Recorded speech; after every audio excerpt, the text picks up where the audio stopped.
E aí pessoal, beleza? Sejam bem-vindos a mais um vídeo do canal Aremac HD e quem tá falando com vocês é o Nicolas. E pessoal, no vídeo de hoje, finalmente eu venho apresentar para vocês um material que eu falei nesses últimos dias que eu estava produzindo para a gente conseguir explicar mais ou menos de forma roteirizada como seria de uma forma mais correta a inserção do Venom no terceiro filme do Homem-Aranha, lá da saga do Sam Raimi.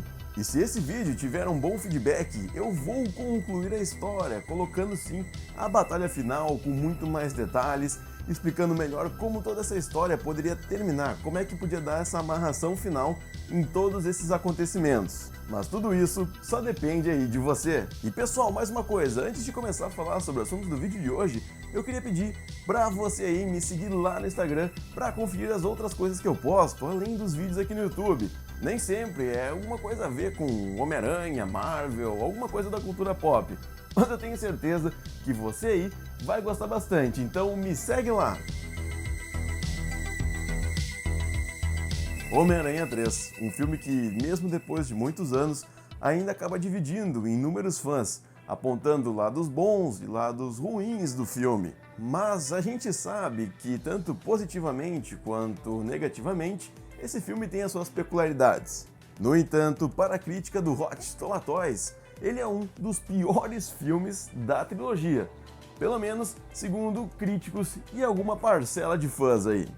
Mas o que mais apareceu na crítica é que esse filme pecou muito pelo fato de que eles inseriram diversos vilões e não explicaram o suficiente o ponto de cada um. E eu tenho certeza que você aí já deve ter pensado que, de repente, se eles não tivessem colocado, por exemplo, o Homem-Areia, nem faria tanta falta assim ele não tá no filme. Bom, pelo menos pelo que eu analisei, realmente a participação dele não é tão significante assim. É verdade. E eu sei que você aí agora vai estar falando, mas cara, ele foi responsável realmente por matar o tio Ben. Só que cara, eu acho que essa história, esse laço, né, do que aconteceu com o tio Ben, poderia sim ter acabado lá no primeiro filme. Ou talvez até aqueles pequenos detalhes que ainda aparecem do tio Ben no segundo filme. Mas carregar isso até o terceiro filme e criar um novo vilão pra falar sobre a morte do tio Ben, eu achei meio...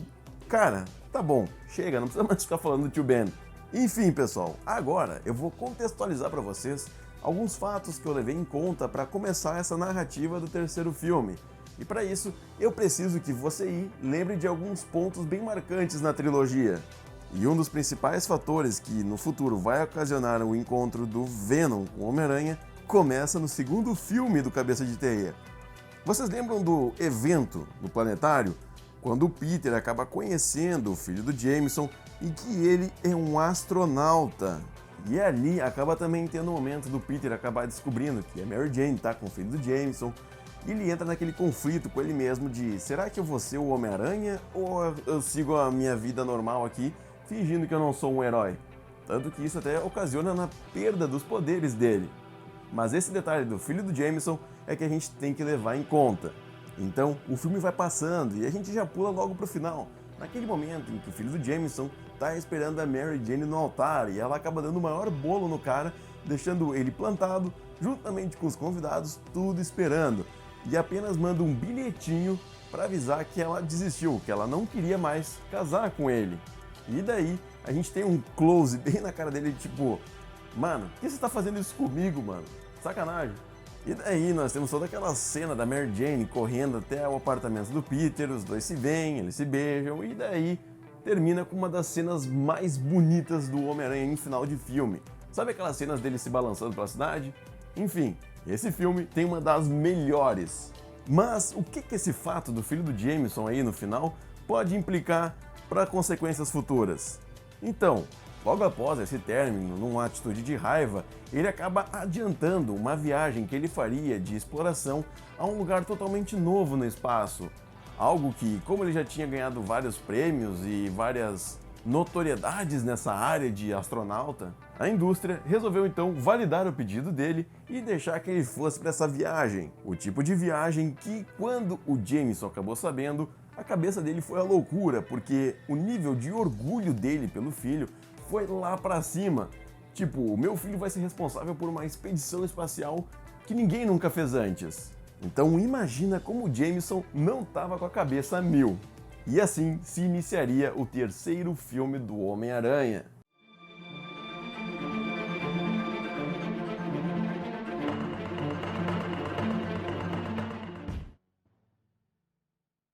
Logo em seguida, a gente ainda teria aquela cena do Peter com a Mary Jane olhando as estrelas. Porém, não iria cair aquele meteorito, até porque aquele meteorito é um dos mais silenciosos que eu já vi. Mas tudo bem. Então, os dois acabam saindo dali e o Peter vai visitar a tia May. E ele fala que ele estava totalmente certo e convicto de que casaria com a Mary Jane. Então, Peter sai da casa da sua tia e o Harry acaba surgindo. E os dois acabam lutando, até o Harry sofrer um acidente. Mas um acidente de verdade, né? Não...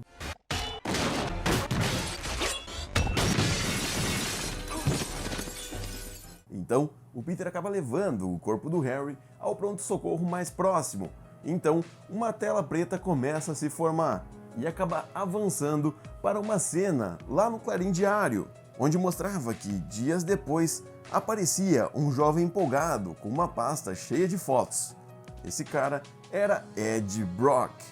Ele apresentava seu trabalho para o JJ e o mesmo o desprezava. Em seguida, chega o Peter e entra para falar também com o Jameson, mas também acaba sendo totalmente cortado. Peter nunca tinha visto o JJ tão estranho, mas estranho de modo positivo. Ele aparentava estar nervoso, empolgado, com uma energia muito forte. E logo em seguida, ele fala que ele realmente está empolgado para a chegada do filho dele à Terra, com as novidades da viagem que ele havia feito de exploração no espaço. Essa chegada seria marcada com um grande evento, em um lugar mais isolado, cheio de árvores, mais ou menos uma base militar. Jameson então propõe que quem conseguir registrar uma melhor foto desse momento conseguirá uma vaga fixa como fotógrafo do Clarim. E a cena termina cortando com o JJ olhando pela janela. Depois disso, a gente pula para uma cena do Harry chegando em casa junto com seu mordomo. E ali a gente vê que ele não parece ter toda aquela raiva do Homem-Aranha, sabe? Todo aquele desprezo que ele tem pelo personagem. Ele estava ainda com as habilidades, mas aquela raiva toda já não existia mais. E isso acaba sendo uma das consequências que ele teve graças ao acidente anteriormente. E pessoal, uma pausa. Vocês viram que até agora eu não mencionei nada sobre o Homem-Aranha, porque é o seguinte, eu vou fazer uma narração em que ele não aparece. Eu vou focar mais no Harry e no Venom.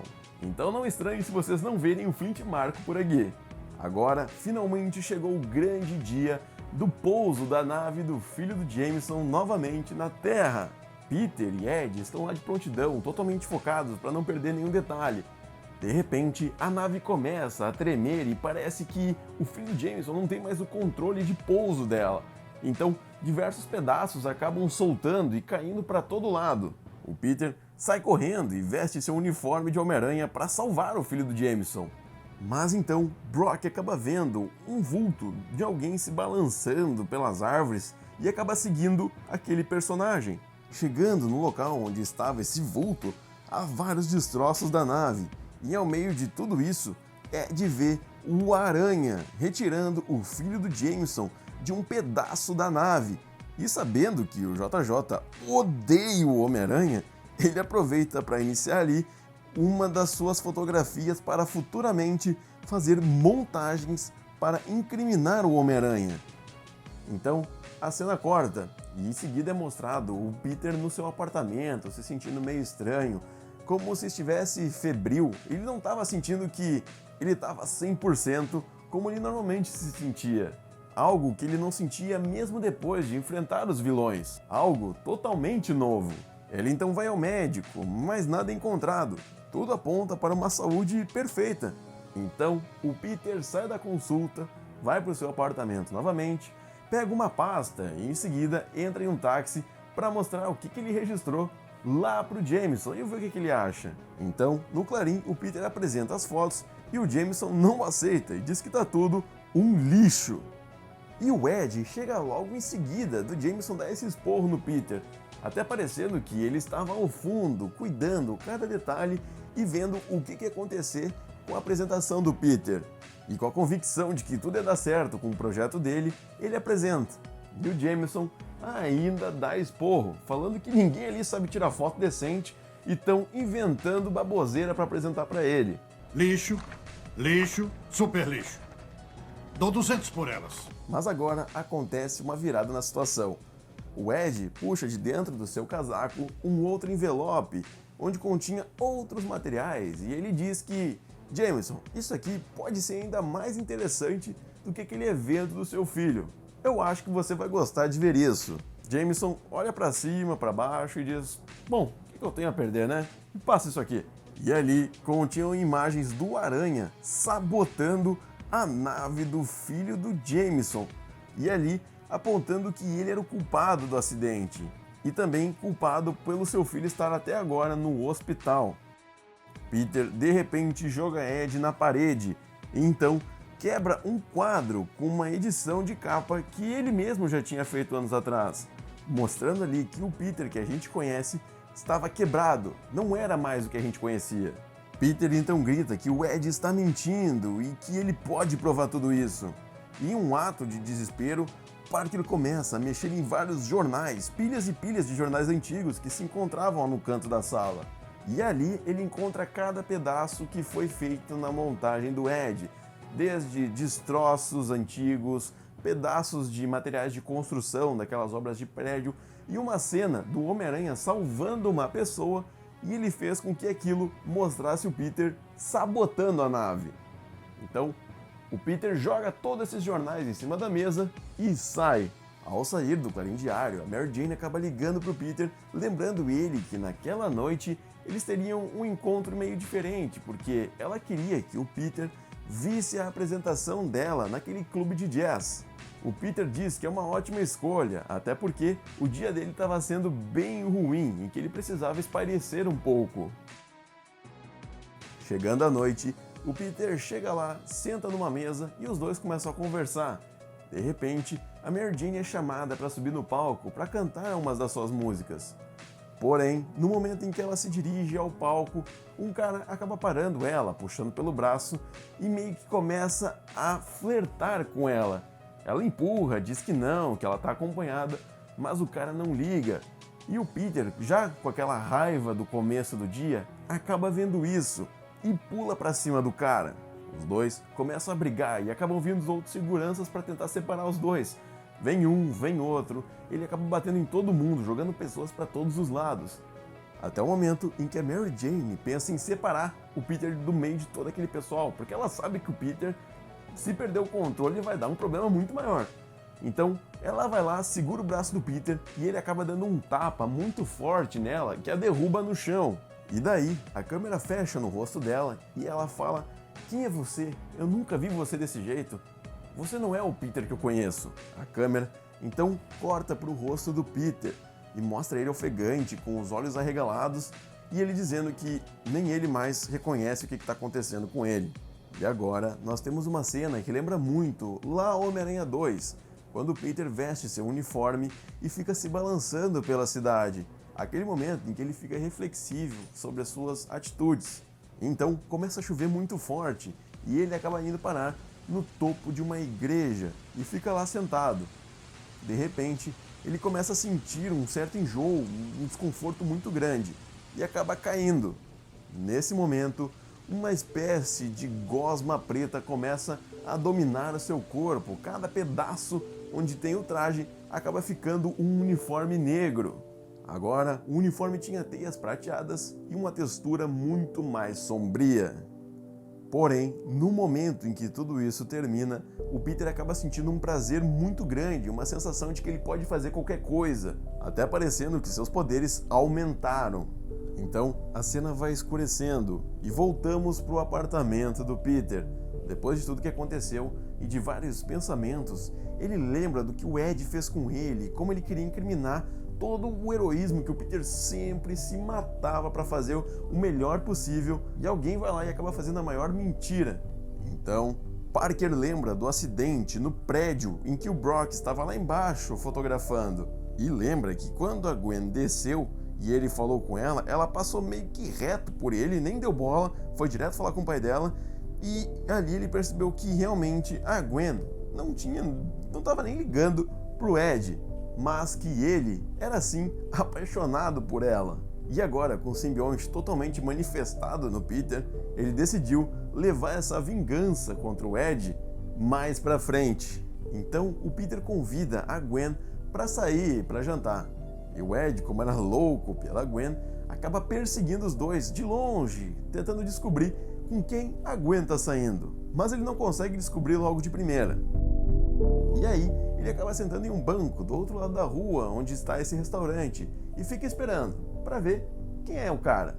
De repente, o Peter sai, sozinho.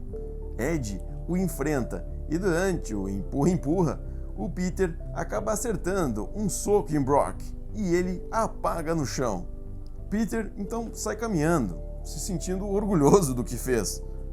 Mas agora o simbionte sai do Peter, vai se arrastando rapidamente pelo chão e se funde com o Ed, porque naquele momento ele sentiu que o ódio e a força de vingança que estava motivando o Ed estava ficando maior do que a do Peter. E ali ele viu uma oportunidade de ficar ainda mais forte. Então a cena acaba focando no rosto do Ed, que está jogado no chão, e de repente ela começa a se aproximar devagarinho, até que a gente escuta o seguinte: Eu sou Venom e você é meu. Pera. Pessoal, eu sei que o vídeo deve estar ficando bem longo e que talvez aí vocês devem estar gostando de toda essa viagem que eu estou fazendo do filme. Mas é o seguinte, para esse vídeo ser concluído com uma desenvoltura para uma batalha final, eu preciso que esse tenha um feedback bem positivo, lembra?